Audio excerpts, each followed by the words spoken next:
Hai semuanya, perkenalkan saya Marini dengan NIM L102359, Program Studi Manajemen Sumber Daya Perairan. Materi yang akan dibahas adalah mengenai vitamin. Vitamin merupakan zat organik yang dibutuhkan oleh tubuh dalam jumlah kecil yang mana digunakan dalam metabolisme seperti respirasi, pertumbuhan, dan fungsi kekebalan tubuh. Vitamin juga termasuk ke dalam mikronutrien, yaitu zat gizi yang dibutuhkan dalam jumlah sedikit. Walaupun demikian, tetapi sangatlah penting bagi kesehatan tubuh. Klasifikasi vitamin. Vitamin larut dalam air. Yang pertama, ada tiamin hidroklorida atau B1 yang berperan dalam metabolisme glukosa, lipid, dan neurotransmitter, dan juga berperan penting dalam mengubah makanan menjadi energi. Strukturnya, tiamina terdiri atas cincin pirimidina dan cincin tiazola yang dihubungkan oleh jembatan metilen. Sumbernya bisa berasal dari biji-bijian, kacang-kacangan, daging, ikan, telur, dan sayuran hijau. Vitamin B1 ini berfungsi sebagai pelindung dari kerusakan sekaligus mendukung aktivitas sel saraf. Dampak dari kekurangan vitamin B1 dapat menyebabkan penyakit beri-beri dan penyakit Wernicke dengan gejala seperti mudah kelelahan, mudah tersinggung, melemahnya daya ingat, anoreksia, nyeri perut, dan konstipasi. Yang kedua, yaitu riboflavin atau B2 berperan sebagai unsur sistem enzim pernafasan jaringan dan beberapa enzim yang terlibat dalam sistem metabolisme asam amino dan lipid. Sumbernya bisa berasal dari susu, keju, hati, daging, sayur, dan buah. Dampak dari kekurangan vitamin B2 dapat menghambat pertumbuhan bayi dalam kandungan dan meningkatkan risiko preeklamsia. Asam nikotinat atau niacin berperan dalam reaksi enzimatik dalam tubuh atau metabolisme karbohidrat, lemak, dan protein. Koenzim tersebut adalah NAD dan NADP. Sumbernya bisa berasal dari ikan tuna, kacang-kacangan, biji-bijian, alpukat, dan dada ayam. Dampak kekurangannya, tubuh akan mudah mengalami kelelahan, gangguan pencernaan, sariawan, muntah, kelelahan, hingga depresi. Asam pantotenat atau vitamin B5 memiliki peran dalam proses pertumbuhan serta produksi hormon reproduksi dalam tubuh. Selain itu, asam pantotenat juga membantu memecah lemak serta karbohidrat menjadi energi.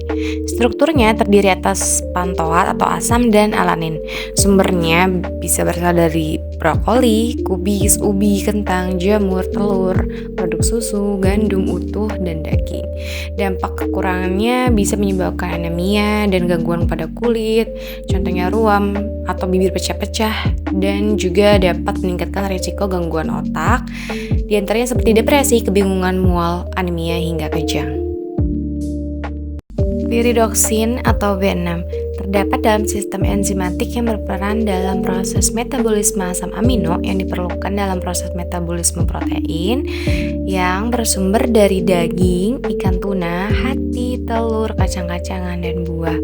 Kemudian dampak dari kekurangan vitamin piridoksin atau B6 antara lain yaitu lemah, mudah tersinggung, dan sulit tidur. Biotin atau vitamin B7 adalah vitamin yang berperan penting dalam metabolisme protein, karbohidrat, dan lemak. Sumbernya bisa berasal dari daging, kuning telur, dan pisang. Selain itu, biotin juga dapat diperoleh dari tanaman kacang-kacangan, molase, ragi, gandum, dan lemak. Dampak kekurangannya bisa berupa gejala seperti rambut rontok, kulit kering, ruang bersisik di sekitar mata atau mulut, mata kering, kelelahan, dan depresi. Asam folat berperan penting bagi kesehatan, mulai dari pembentukan sel darah merah, mendukung daya tahan tubuh, hingga menunjang proses tumbuh kembang janin dan anak-anak. Struktur molekul folat terdiri dari 3 gugus, yaitu pteridin, suatu cincin yang mengandung atom nitrogen, para amino asam benzoat atau PABA, dan asam glutamat. Sumbernya dapat berupa biji-bijian, daun bayam, telur, brokoli, dan asparagus. Dampak kekurangannya bisa meningkatkan resiko bayi lahir cacat, anemia, preeklamsia, menghambat perkembangan janin. Vitamin B12 berperan dalam pembentukan sel darah, metabolisme pertumbuhan jaringan, dan pemeliharaan syaraf. Strukturnya terdiri dari cincin korin, di mana ion Ca+ berada di tengah, serta disintesis oleh mikroorganisme pada manusia dalam bentuk metilkobalamin, adenosilkobalamin, dan hidroksikobalamin. Strukturnya dapat berasal dari susu, keju, hati, daging, sayur, dan buah. Dampak kekurangannya bisa berupa gejala seperti mudah lelah, diare, mudah gelisah, mati rasa, dan sensasi kesemutan pada jari-jari tangan maupun kaki. Dan pada kasus kekurangan vitamin 12 yang berat dapat menyebabkan kerusakan syaraf. Asam askorbat atau vitamin C memiliki peran dalam pembentukan jaringan dan sistem pertahanan tubuh. Struktur asam askorbat mempunyai pusat-pusat kiral pada karbon 4 dan 5 dan berada dalam 4 bentuk stereoisomer. Sumbernya berasal dari jeruk, paprika, kiwi, stroberi, brokoli, tomat, kentang, dan lain-lain. Dampak dari kekurangan vitamin ini dapat menyebabkan penyembuhan luka, lebih lambat, terkena masalah kulit, mudah merasa lelah, dan kenaikan berat badan. Vitamin larut dalam lemak. Yang pertama ada vitamin A. Vitamin A berfungsi di dalam darah untuk transport protein yang disintesis di hati. Vitamin A sangat dibutuhkan oleh retina mata dalam bentuk retinal yang bergabung dengan protein membentuk suatu molekul yang menyerap cahaya dan penglihatan tampilan warna. Vitamin A terdiri dari alkohol monohidrat tak jenuh yang mengandung cincin alisiklik. Sumbernya bisa berasal dari bayam, kangkung, tomat, wortel, dan lain-lain. Dampak kekurangannya bisa berupa hemeralopi atau rabun ayam, rabun senja, frinoderma, pendarahan pada selaput usus, ginjal, kerusakan pada kornea, terhentinya proses pertumbuhan bayi, dan lain-lain. Vitamin B adalah nutrisi yang diperlukan untuk membantu penyerapan kalsium dan fosfor di dalam tubuh. Vitamin ini berperan dalam menjaga kesehatan tulang dan gigi serta sistem imunitas.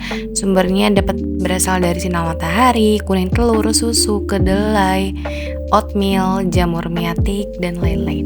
Dampak kekurangannya contohnya seperti osteoporosis, autoimun, hipertensi, dan lain-lain.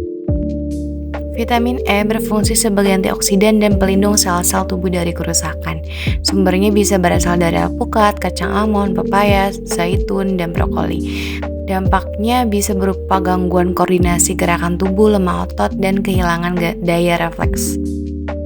Vitamin K penting dalam koagulasi atau yang juga dikenal sebagai pembekuan darah.